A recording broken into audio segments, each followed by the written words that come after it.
São noites de silêncio, vozes que clamam no espaço infinito. Um silêncio do homem e um silêncio de Deus. As provas das torturas trazemos no corpo. Frei Tito de Alencar Lima.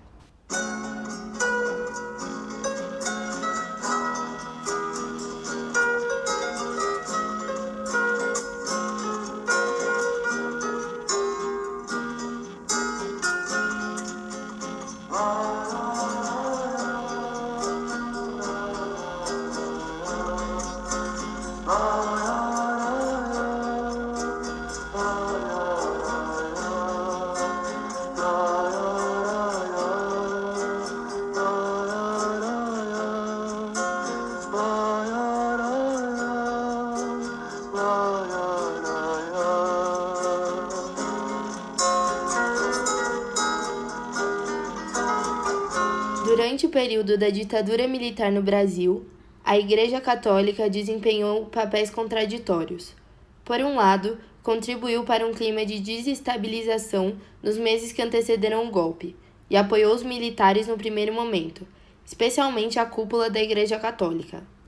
Há um sentimento de expectativa referente ao futuro do país, já que milhares de pessoas saíram pelas ruas de São Paulo para protestar contra as reformas de base propostas pelo governo de João Goulart, que, segundo a oposição e a Igreja Católica, transformariam o Brasil em um país comunista e ateu. Esse protesto foi conhecido como a Marcha da Família para com Deus, e foi aí que a Igreja deixou clara a sua posição contra a instalação do comunismo no Brasil que se aproximava.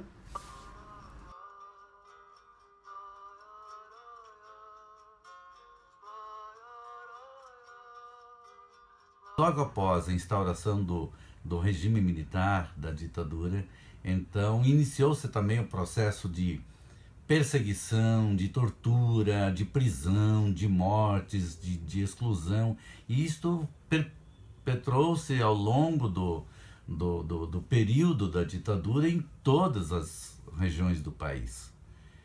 Isto para o povo era sempre um medo, uma ameaça iminente. Então, quem denunciava quem? Quem era que promovia, né, toda esta situação?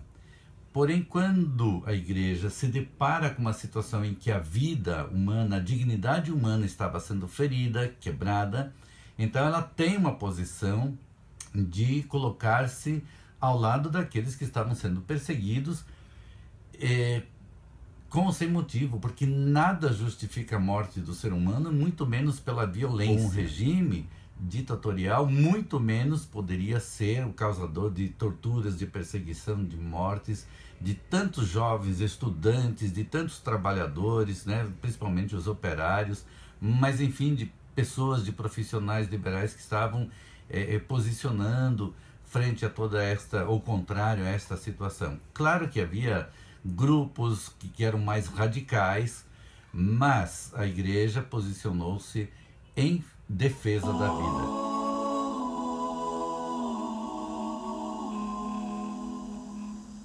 Pai, afasta de mim esse cálice. Pai, afasta de mim esse cálice.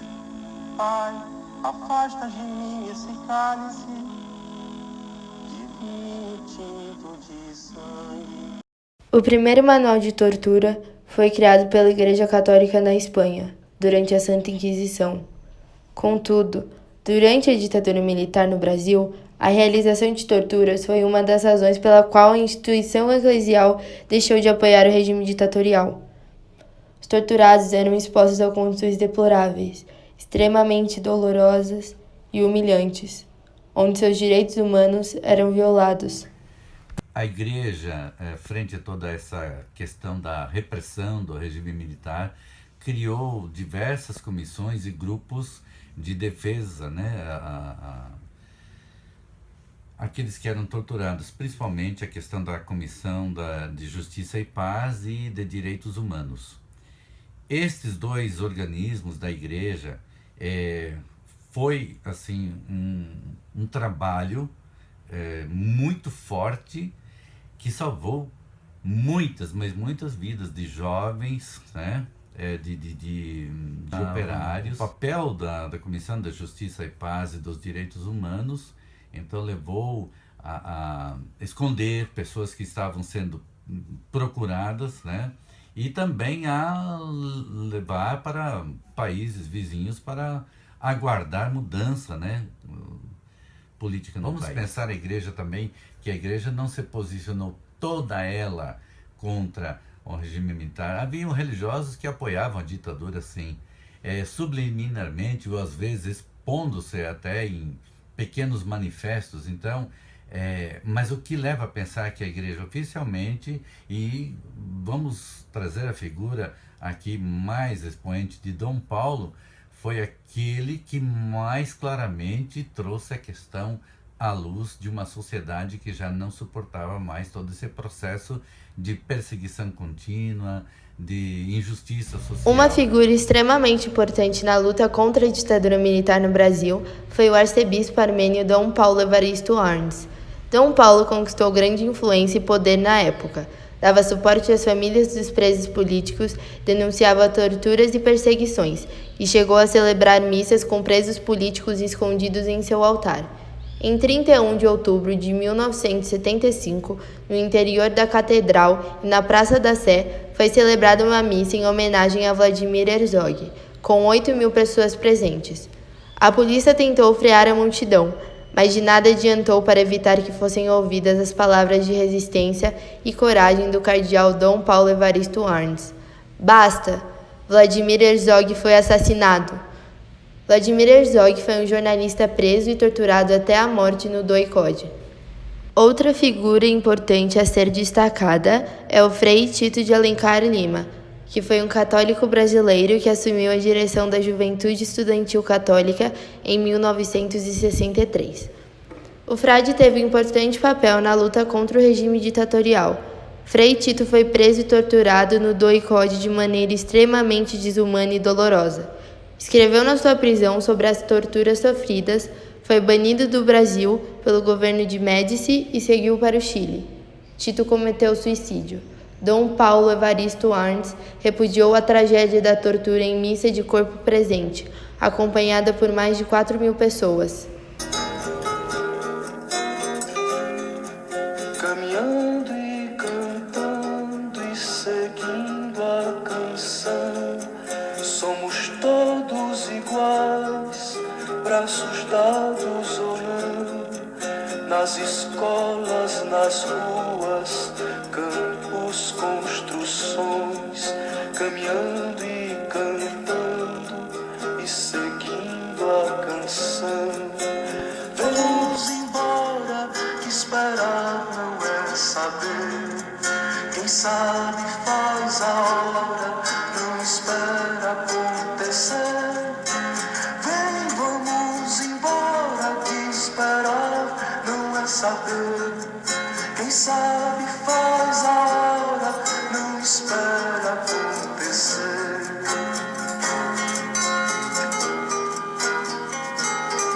Eu tinha levado choque no ânus, vagina, nos seios, no umbigo. Ela me perguntou por que você tá azul e o pai tá verde. Eu apanhei 3 dias, 10 jacarés de 1,20 m. Então eu fui torturado com jacaré, com cobra.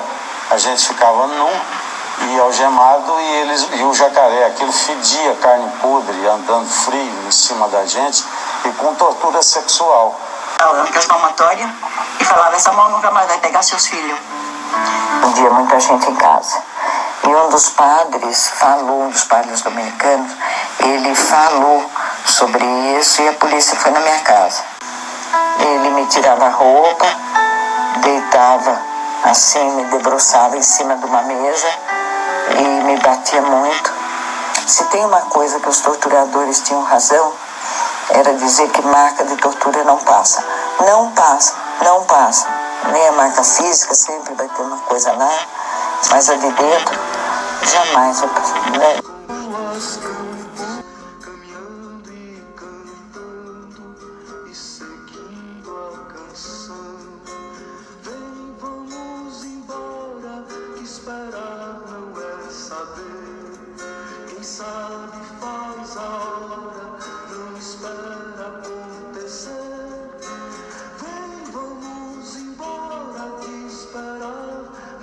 saber. Quem sabe faz a hora, não espera acontecer.